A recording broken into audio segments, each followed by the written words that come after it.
Hey guys, it's Dude Chemistry back on the Food Chemistry Show. And today, along with me, I have a special guest, Chef Gunveen Sadana. And she's an expert in molecular gastronomy. Let's hear it from her. I'm Anil. Hi.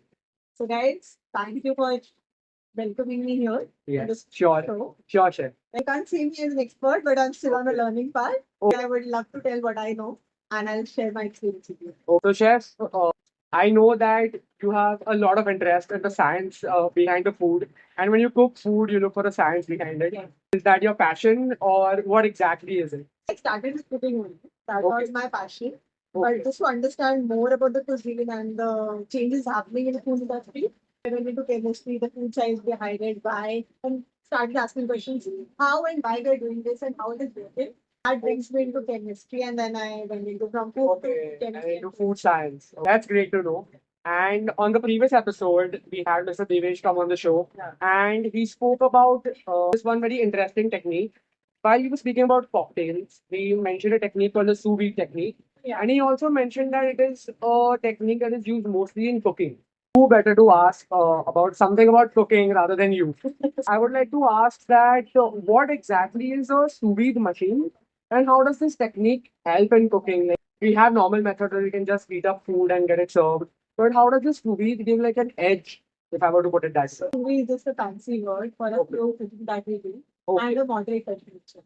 Okay. So the sous vide machine doesn't help in cooking anything. It's just a machine that holds the temperature of your liquid.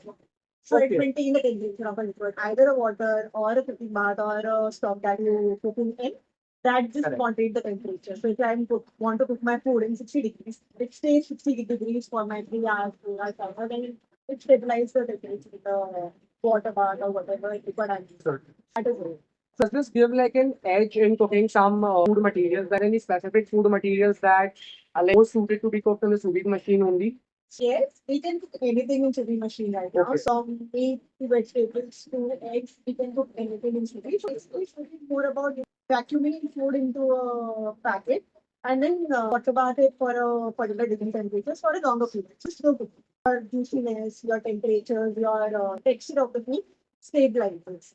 So making it undercook or overcook, it stabilizes and gives you a better texture or a better flavor because it's a slow cook. Okay, fine. So it gives us the better texture and the better flavor. And of course, Generally, that's when what a any client person would sits want. down To eat a meal, he usually starts with the starters, then moves on to the main course, and then moves on to the dessert. But just to break tradition, why don't we start with dessert in our conversation? One of the favorite desserts of people is mousse chocolate. So how is it that creamy but that solid texture is still maintained in the mousse? Basically, your cream is just milk and a carpet that happens there. Correct. Really airy or this way. There's an air bubble forming. So that makes it a stabilized and creamy. It gives a creamy and a foamy texture, and that is a good texture, and that's the Okay. mousse texture that we got. We have different ways of doing it. Either we are whisking it, or either we are using a stabilizer called lactose. Or that. Type. Yeah. That we also use to stabilize it and make a foam more stable. Understood. Basically, first you use a whipping technique. Yeah. In whipping, what exactly do you do? So just aerate the milk and keep on whisking it? That's why so it's correct. Yeah. We do aerate the cream. So when we whip the cream, there is a air bubble form. So Understood. that holds your whipped cream and make it as a more fluffy and creamy. Okay, fine. And as you said, so use lactose to stabilize this whip, right? And we just have the chocolate flavor to give it the chocolate mousse flavor, correct? Yes, we use different varieties and you can use lecithin acid that is a product nowadays in the market. You can Google about it. It also helps you stabilize that shape that you Understood. And I heard about a school gadget called the siphon gun. And I think I've heard about it used in the production of mousse, if I'm not mistaken. Could you elaborate on that? Yes, we have a siphon gun that is called, we also call it as escuma.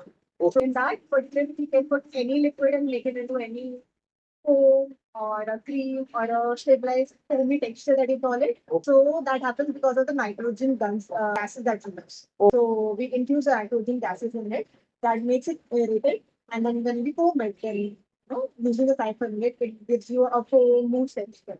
And it is Understood. for anything, not even just chemicals. Could you elaborate a little bit more on the working of the siphon gun? Basically, they are just one bottle that is there. I feel like a metallic bottle in which we can put any liquid. either a cream based or a milk based. Like example in a dessert we are talking about. So we'll go for dessert mousse example. We'll put a cream in it. We don't have to aerate it. We don't have to do anything. Just put the milk in it or a cream in it. And then there's a nitrogen gases that comes like this.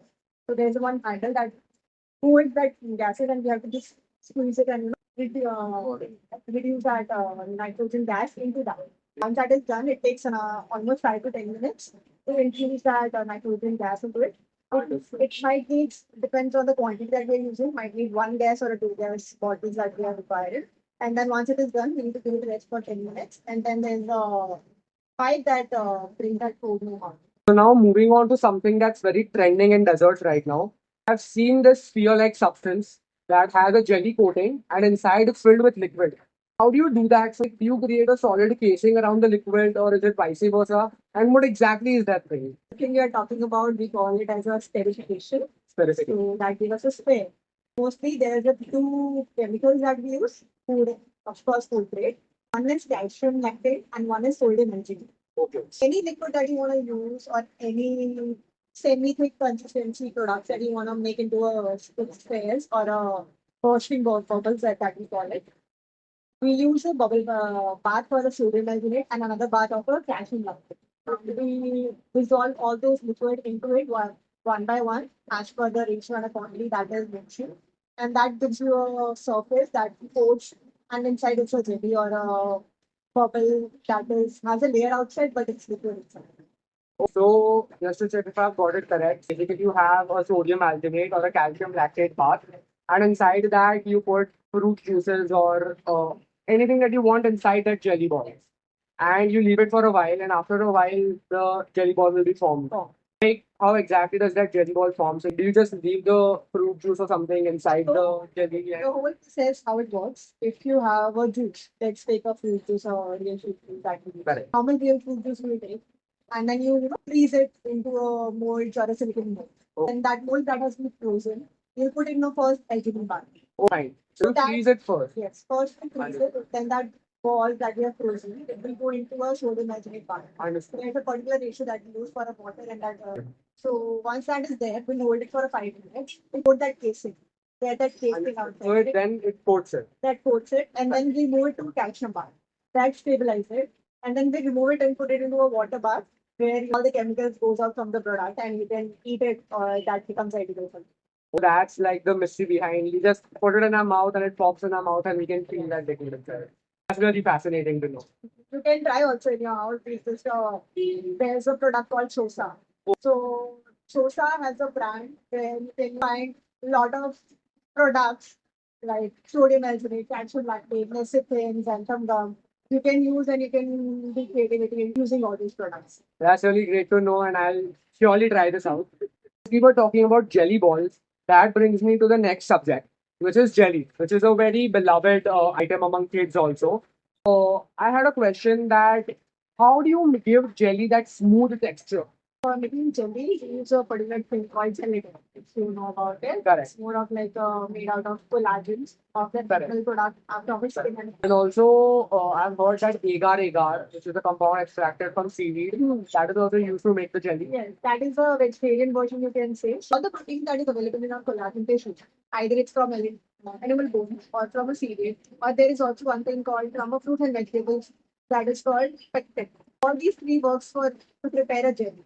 Okay. It's non-vegetarian, other two are vegetarian. Understood. And how do you like make the texture extremely smooth? See, like you can pour out jelly out of a glass, put it back in, it will be the same. There's nothing about it. We have a two versions of gelatin that is available in the stores. Yeah. One is a powder and one is a sheet. Oh. So if you want to use a powder, you can first cover it in the water bath. So when you pour the water into the gelatin powder, it soaks that water and then you heat it up, it becomes a liquid. Oh. And then that jelly liquid you add into a liquid. And when you freeze it, not even freeze it and put it in a freezer, it will become a jelly.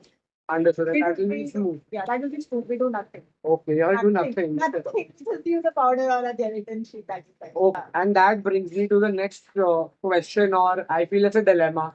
So if a common man were to go in a restaurant, just order some jelly, and he's vegetarian. Yeah. Then is it in the kitchen that you'll separate the veg jelly from like non-veg jelly where you use gelatin because gelatin is obtained from animals.